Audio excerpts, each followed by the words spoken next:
Hello everyone. In previous lecture, we will discuss about the arterial blood pressure or we can say that the blood pressure, जिसमें हमने इसका introduction, type, value साथ ही साथ factors देखे थे जो कि आपके ब्लड प्रेशर को अफेक्ट कर रहे हैं। इस लेक्चर में हम बात करेंगे variations of blood pressure. Variation का क्या आपने सुना ना कि कोई भी चीज़ वेरीज कर रही है, मीन्स जो पर्टिकुलरली आपका ब्लड प्रेशर है कैसे वो पर्सन टू पर्सन वेरीज करता है ना, कि किसी पर्सन में कम है, किसी में ज़्यादा है, बूढ़ों में यूजुअली ज़्यादा होता है, या फिर बहुत सारे ऐसे डिसीज़ हैं या फिर एक्सरसाइज है तब आपने देखा होगा कि ब्लड प्रेशर इंक्रीज हो रहा। इसी चीज़ को आज हम डिस्कस करेंगे। तो मेनली दो टाइप के वेरिएशन होते हैं आपके ब्लड प्रेशर, मीन्स इंक्रीज और डिक्रीज होगा। पहला जो आपका वेरिएशन है दैट इज फिजियोलॉजिकल वेरिएशन।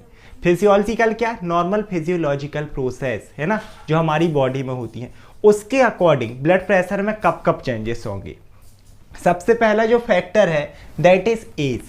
अब पर्टिकुलरली अगर हम एज की बात करें ना तो जैसे जैसे पर्सन की एज बढ़ती है पर्टिकुलरली उसका ब्लड प्रेशर भी इंक्रीज होते जाता है। जैसे पर्टिकुलरली अगर हम एक न्यूबॉर्न की बात करें, जो एक होता है ना जन्मजात बच्चा, उसका जो ब्लड प्रेशर है that is 70/40 mm of Hg। 70 किसको डोनेट कर रहा है, सिस्टोलिक ब्लड प्रेशर को, जो कि सिस्टोल के टाइम पर ना ब्लड की जो ब्लड वेसल है उन पर लगता है, और 40 डिनोट करता है आपके डायस्टोलिक प्रेशर को, कि डायस्टोल के टाइम पर कितना प्रेशर लगेगा। अब पर्टिकुलरली जैसे ये न्यूबॉर्न है धीरे धीरे चिल्ड्रन की एज में आएगा, फिर प्यूबर्टी में आएगा, ब्लड प्रेशर इंक्रीज होगा।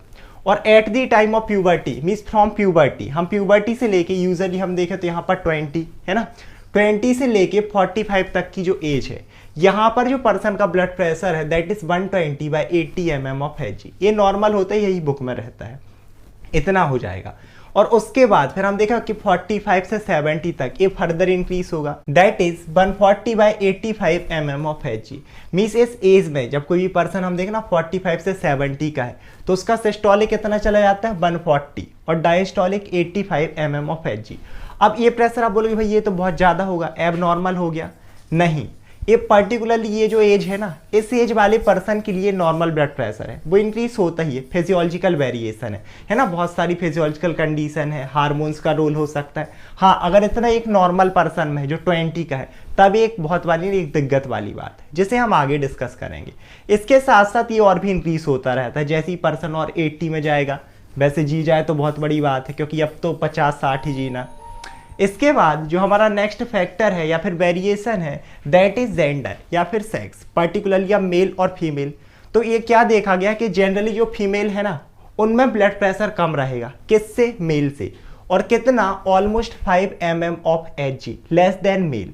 अगर दोनों ही सेम एज के हैं, साथ ही साथ अगर हम देखें ना तो दोनों ही सेम वेट के होने चाहिए। लेकिन ये कब होगा, it is only applicable from menarche up to menopause. Menarche क्या, जब फर्स्ट जो साइकिल होता है वो आएगा एट द एज ऑफ हम 12 या 13 लेके चलते हैं, और menopause means last menstrual cycle है ना, उसके बाद स्टॉपेज, और ये कब होगा 40 से 45 एज। तो वही 20 से लेके जो 45 तक की एज है उसमें अगर हम एक मेल को लें एक फीमेल को लें, सेम एज के हैं, सेम वेट है, फीमेल में कम रहेगा प्रेशर, कितना, 5 mm of Hg compare to male. Reason क्या है, रीज़न ये है कि मेंसेस चल रहे हैं, कहीं ना कहीं ब्लड का लॉस हो रहा, अगर ब्लड लॉस ब्लड वॉल्यूम कम, और ब्लड वॉल्यूम कम कार्डियक आउटपुट कम, और कार्डियक आउटपुट हमने देखा था डायरेक्टली प्रोपोर्शनल है ब्लड प्रेशर के, क्योंकि उनमें कार्डियक आउटपुट ही कम हो रहा, ब्लड प्रेशर अपने आप कम हो जाएगा। उसके बाद अगर हम देखें मेनोपॉज के बाद तो पर्टिकुलरली अगर सेम एज के हैं तो उनमें ब्लड प्रेशर कहीं ना कहीं सेम रहेगा, है ना, अगर सेम एज के हैं, सेम वेट के हैं तब। आगे देखते हैं, थर्ड फैक्टर है बॉडी बिल्ड। बॉडी बिल्ड क्या, ओवर ग्रोथ। अगर एक पर्सन बहुत ज़्यादा ग्रोथ है, ओबेस है, तो जनरली ओबेस पर्सन में ज़्यादा होता है ब्लड प्रेशर कंपेयर टू एक कोई पतला पर्सन है, लीन पर्सन। रीज़न अब आप लोग पूछोगे, रीज़न जो माना जाता है दैट इज़ हार्मोनल इम्बैलेंस। कहीं ना कहीं हार्मोनल फैक्टर होते हैं जो ओबेस पर्सन है ब्लड प्रेशर को ज़्यादा करते हैं।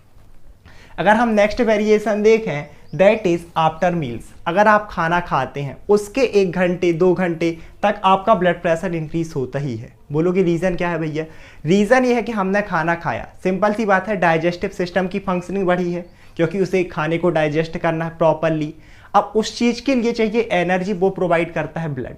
तो आपका हार्ट कोशिश करता है कि भाई ब्लड को ज्यादा पंप करो डाइजेस्टिव ऑर्गन तक, स्टमक तक, इंटेस्टाइन तक, तो कार्डियक आउटपुट यहाँ पर इंक्रीज हो जाएगा, और कार्डियक आउटपुट इंक्रीज तो ब्लड प्रेशर ऑल्सो इंक्रीज। इसके बाद अगर हम नेक्स्ट वेरिएशन की बात करें तो इमोशनल कंडीशन। अब इमोशनल कंडीशन क्या, सिर्फ गम वाली नहीं कि स्ट्रेस हो गया, स्ट्रेस भी है, खुशी भी है, ये भी इमोशन है ना कि हम हैप्पी हैं, खुश हैं। इस तरीके से स्पेशली आप स्ट्रेस की ही बात कर सकते हो, कोई पर्सन है बहुत ज़्यादा स्ट्रेस में किसी भी कंडीशन की वजह से, तो अब यहाँ पर क्या होता है आपकी फाइट एंड फ्लाइट रिस्पॉन्स। इसे एंडोक्राइन सिस्टम में बहुत अच्छे से पढ़ेंगे। तो अभी ये समझ लो कि एक एड्रेनलिन हार्मोन है जो कि एड्रेनल ग्लैंड सीक्रेट करती है ताकि इसे स्ट्रेस को कम कर सके, और ये कहीं ना कहीं पर्टिकुलरली आपका जो ब्लड प्रेशर है इस चीज़ को इंक्रीज करती है इमोशनल कंडीशन में। आप ये भी समझ सकते हो कि भाई इमोशनल कंडीशन है, ब्रेन की फंक्शनिंग बढ़ती है, अब देखना स्वेटिंग होगी, पर्सन बहुत ज़्यादा घबराता है, वहाँ पर न्यूट्रिशन की डिमांड बढ़ जाती है, तो फिर से कार्डियक आउटपुट इंक्रीज होगा, ब्लड प्रेशर इंक्रीज होगा। देन अगर आपका स्ट्रेस जैसे ही गया वापस से ब्लड प्रेशर नॉर्मल। सभी कंडीशन के साथ ऐसा है, आपने खाना खाया थोड़ी देर ब्लड प्रेशर बढ़ा फिर नॉर्मल आ जाएगा, इसीलिए फिजियोलॉजिकल है, कोई प्रॉब्लम नहीं है इनमें पैथोलॉजिकल।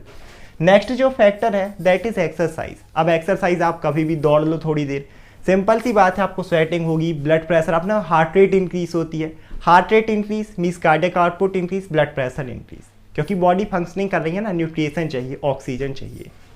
इसके बाद आगे देखें तो स्लीप। अब सोते टाइम क्या होता है, आप सो गए आराम से, रेट ऑफ रेस्पिरेशन भी आपका कम होता है, हार्ट रेट भी कम हो जाती है, और कहीं ना कहीं क्योंकि बॉडी फंक्शनिंग नहीं कर रही, न्यूट्रिशन कम चाहिए, कार्डियक आउटपुट कम हो जाता है। तो सेम ऐसे यहाँ पर आपका ब्लड प्रेशर जनरली कम मिलता है। सोने के टाइम पर ब्लड प्रेशर सिर्फ तभी बढ़ सकता है जब आप सपने में ना, कोई होता है ना कि आप सपना देख रहे हो सोते टाइम, स्पेशली कोई भयानक वाली, ये जनरली होता है जबकि आपकी ना जिंदगी में सिचुएशन सही नहीं चल रही, कोई पर्सन बहुत स्ट्रेस में है, अब उसे रात में भी भयानक सपने आते रहते हैं, क्योंकि कहीं ना कहीं उसका ब्रेन ना एक्टिव मोड में ही रहता है, वो रिलैक्स नहीं हो पा रहा। इस कंडीशन में ब्लड प्रेशर इंक्रीज देखने मिल सकता है ड्यूरिंग स्लीप, अदरवाइज वो डिक्रीज ही मिलता है। अब ये जितने भी फैक्टर थे ये फिजियोलॉजिकल हैं कि पर्सन की एज पे डिपेंड कर रहे हैं, कुछ हार्मोनल फैक्टर की वजह से, एक्सरसाइज की वजह से कि थोड़ी देर के लिए डिमांड ज़्यादा है तो इंक्रीज हो रहा है, डिक्रीज हो रहा, ये नॉर्मल कंडीशन है। जैसे ये कंडीशन खत्म होगी ये नॉर्मल आ जाएगा। इसके बाद आता है second variation that is pathological, कि अगर पर्सन में कोई पैथोलॉजिकल कंडीशन है तो एक इसमें होगा कि आपका ब्लड प्रेशर हाई हो जाएगा, एक लो। जो हाई होता है that is hyper tension, hyper मतलब ज़्यादा और टेंशन कि पर्सन में टेंशन हो गई, यही समझ लो। So hypertension means the increase in blood pressure, लेकिन इंक्रीज कितना, जब आपका ब्लड प्रेशर इंक्रीज हो 150 - 90 mm ऑफ Hg। अगर इतना एक ब्लड प्रेशर किसी पर्सन में हो रहा, स्पेशली अगर वो 20 की एज में है, 25 की एज में है, क्योंकि इस एज में जो नॉर्मल ब्लड प्रेशर है ना दैट इज 120/80, आपका सिस्टोलिक 120 रहना चाहिए, डायस्टोलिक 80 रहना चाहिए। देखो अगर थोड़े बहुत वेरिएशन है कि यहाँ पर 125 आ गया, यहाँ पर 81 आ गया, तब ये कोई प्रॉब्लम नहीं है, तब इसे हम हाइपरटेंशन नहीं बोलेंगे। जब पर्टिकुलरली किससे ज़्यादा इंक्रीज हो जाए 150/90 mm ऑफ Hg, कि आपका जो सिस्टोलिक है 150 जा रहा, डायस्टोलिक 90 जा रहा, और ये बना हुआ है, ऐसा नहीं कि आप एक्सरसाइज कर रहे हैं तब बस, नहीं, ये कॉन्टिन्यूसली बना हुआ है, आप रिलैक्सेशन हो तब भी इतना है, इसे हम बोलते हैं हाइपरटेंशन। अब पर्टिकुलरली इसे हम दो टाइप में क्लासीफाइड करते हैं। पहला है प्राइमरी हाइपरटेंशन। प्राइमरी क्या होता है एक्चुअल में, ये अननोन होता है, इसका जो कॉज है अननोन, कि आपको पता ही नहीं है पर्टिकुलरली कि ये क्या कॉज है जिसके वजह से हो रहा है, इसे बोलते हैं प्राइमरी हाइपरटेंशन। सेकेंड है सेकेंडरी हाइपरटेंशन। ये क्यों होता है, it is due to some disorder, जैसे पर्टिकुलरली आपके ब्लड वेसल के डिसऑर्डर हैं। ब्लड वेसल के डिसऑर्डर क्या हो सकते हैं, एथेरोस्क्लेरोसिस, कि एक आपकी आर्टरी है, इस तरीके से हम देखें, इस आर्टरी में प्लाक का फॉर्मेशन हो जाए इस तरीके से, या तो बॉल की हार्डनिंग हो जाए कि बॉल टाइट हो गई तो इलास्टिसिटी कम होगी, और हमने देखा था कि इलास्टिसिटी जितनी ज़्यादा रहती है ब्लड प्रेशर उतना कम, क्योंकि यहाँ इलास्टिसिटी कम हो रही है, ब्लड प्रेशर उतना ज़्यादा होगा। इसके साथ साथ जैसे मैंने बोला कि यहाँ पर इस तरीके से एक प्लाक का फॉर्मेशन हो जाए, ब्लड वेसल का डायमीटर कम हो गया, फिर से वही डायमीटर जितना कम होगा ब्लड प्रेशर उतना ज़्यादा, क्योंकि इनवर्सली प्रोपोर्शनल। इसके साथ साथ हम देखें तो कुछ एंडोक्राइन डिसऑर्डर हैं, ऐसे बहुत सारी ग्लैंड हैं, थायराइड ग्लैंड है, एरिथ्रोपोइटिन सीक्रेट करती है, आपकी एड्रेनल ग्लैंड है, अगर हम देखें तो मिनरेलोकॉर्टिकॉइड्स, ग्लूकोकॉर्टिकॉइड्स, ये सारे जो हार्मोन्स हैं ना आपके ब्लड प्रेशर को इंक्रीज करते हैं। अगर इनका हाइपर सीक्रेशन है, ओवर एक्टिव है ये ग्लैंड, तब यहाँ पर ब्लड प्रेशर इंक्रीज मिल सकता है, मीन्स हाइपरटेंशन। सेकेंड जो कंडीशन है पैथोलॉजिकल वेरिएशन में, दैट इज हाइपोटेंशन। हाइपो मतलब कम और टेंशन मतलब कोई पर्सन कम टेंशन ले रहा, मीन्स ब्लड प्रेशर यहाँ पर डिक्रीज। और कितना डिक्रीज, अगर आपका सिस्टोलिक ही 90 से कम हो गया है, सोचो 120 रहता है 20 की एज में, 30 की एज में, तब इसे बोलते हैं हाइपोटेंशन।